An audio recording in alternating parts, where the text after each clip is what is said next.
सपने तो हम सभी देखते हैं, आखिर ये सपना होता क्या है। डॉक्टर APJ अब्दुल कलाम के शब्दों में कहूँ तो सपना वो नहीं है जो हम सोते हुए देखते हैं, बल्कि सपना वो है जो हमें सोने ना दे।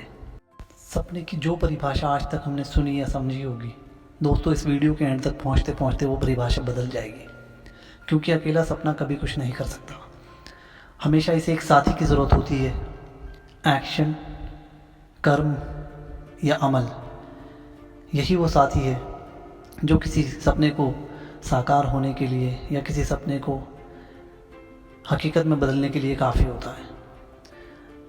सपने और एक्शन में यानी ड्रीम एंड एक्शन में बड़े कमाल का संबंध है, बड़े कमाल का रिलेशन है, जिसे मैं थ्योरी ऑन ड्रीम या सपने के 3 मंत्र कहता हूँ। ये वो 3 मंत्र हैं जो किसी भी इंसान को उसके सपने को साकार करने के लिए, उसके सपने को हकीकत में बदलने के लिए काफ़ी होते हैं।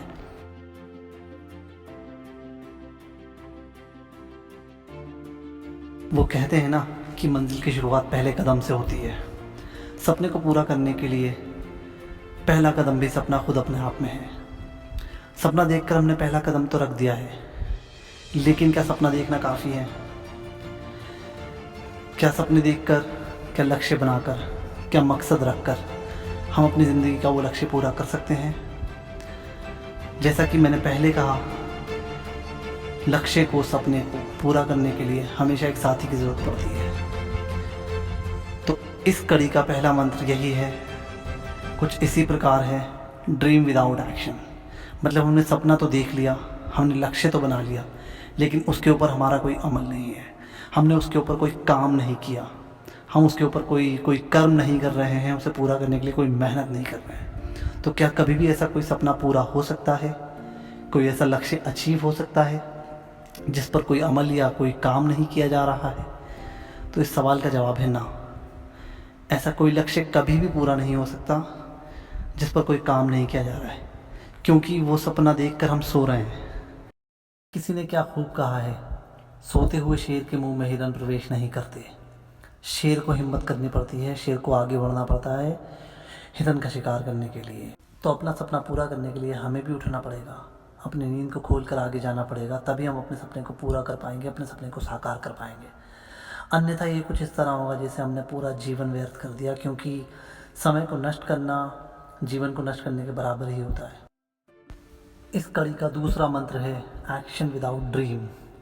यानी हम अमल तो करते हैं, हमारे पास कर्म है, हम एक्शन लेते हैं पूरी हिम्मत और पूरी शिद्दत के साथ, लेकिन जीवन में हमने कोई लक्ष्य, कोई मकसद या कोई सपना नहीं बनाया हुआ है जिसे हम पूरा करना चाहते हैं, जिसे हम अचीव करना चाहते हैं। तो ऐसे जीवन का क्या अर्थ है? ऐसे जीवन का अर्थ है, हमें ज़िंदगी मिली, हम दुनिया में आए, जिए और चले गए। हमने कुछ हासिल नहीं किया, हम किसी काम नहीं आए, बस जीवन को जीते चले गए। इंग्लिश में कहूँ तो it's like passing the time. Passing the time मतलब we are just passing the time. हम अपना समय सिर्फ़ और सिर्फ गुजार रहे हैं क्योंकि हमें जीवन मिला है, इसीलिए हम जीवन को जी रहे हैं विदाउट एनी मकसद, without any purpose, without any aim और लक्ष्य और ड्रीम। तो दोस्तों, जीवन का सही अर्थ समझने के लिए, जीवन को सही दिशा देने के लिए जीवन में एक लक्ष्य का होना बहुत ज़रूरी है। अगर हमारी ज़िंदगी में कोई लक्ष्य नहीं है तो हम अपना टाइम या तो वेस्ट करेंगे या पास करेंगे, हम जीवन को सही से नहीं जी पाएंगे। लक्ष्य होगा, परंतु क्या लक्ष्य होना, अकेला लक्ष्य होना काफ़ी है? लक्ष्य के साथ साथ एक्शन भी बहुत ज़रूरी है, उतना ही ज़रूरी है जितना हमारा लक्ष्य या हमारा ड्रीम। तो इस कड़ी का तीसरा मंत्र यही कहता है, ड्रीम विद एक्शन। अगर हमारी ज़िंदगी में मकसद है और हम उसके ऊपर अपनी पूरी शिद्दत और मेहनत के साथ, पूरी ईमानदारी के साथ, पूरे कठिन परिश्रम करते हैं, तो हम अपने लक्ष्य को हासिल करते हैं। सो ड्रीम विद एक्शन के साथ हमारा जीवन सार्थक हो जाता है, और एक सार्थक जीवन is called life worth living. इस मंत्र को ठीक से समझने के लिए एक छोटी सी कहानी साझा करना चाहता हूँ। एक 16 साल का लड़का, जिसका मकसद, जिसकी ज़िंदगी का लक्ष्य भारत देश के लिए, हमारी कंट्री के लिए वर्ल्ड कप जीतना था। उस 16 साल के लड़के ने 16 साल की उम्र में क्रिकेट खेलना शुरू किया। अपने लक्ष्य को हासिल करने के लिए जो मेहनत हो सकती थी, जो परिश्रम हो सकता था, जो कड़ी से कड़ी परीक्षा वो दे सकता था, उसने दी, तब भी अपना लक्ष्य हासिल करने के लिए उसे 22 साल लग गए। उसने अपना करियर 1989 में स्टार्ट किया, 2011 में वो वर्ल्ड कप जीत पाया हमारी कंट्री के लिए, हमारे देश के लिए, और हमारे देश को उसने गौरवान्वित किया पूरी मेहनत और पूरी लगन के साथ। उस लड़के को हम सभी सचिन तेंदुलकर के नाम से जानते हैं। उसके परिश्रम में, उसके लक्ष्य में कोई मिलावट नहीं थी।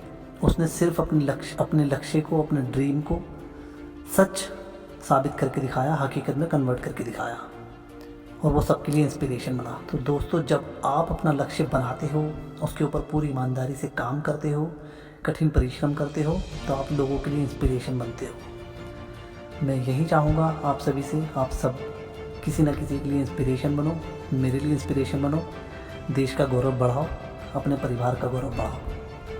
अंत में एक बार फिर से याद दिलाना चाहूँगा, dream without action time waste, action without dream time pass, dream with action life worth living. और अभी भी अगर आप लोग अपना सपना नहीं जीना चाहते हो तो सपने देखना छोड़ दो, क्योंकि आपसे ना हो पाएगा। अपने सपनों को जीना सीखो, क्योंकि जीता तो हर कोई है, मगर सपनों को जीता कोई है। जो सपनों को जी जाता है वो मर कर भी जीता जाता है।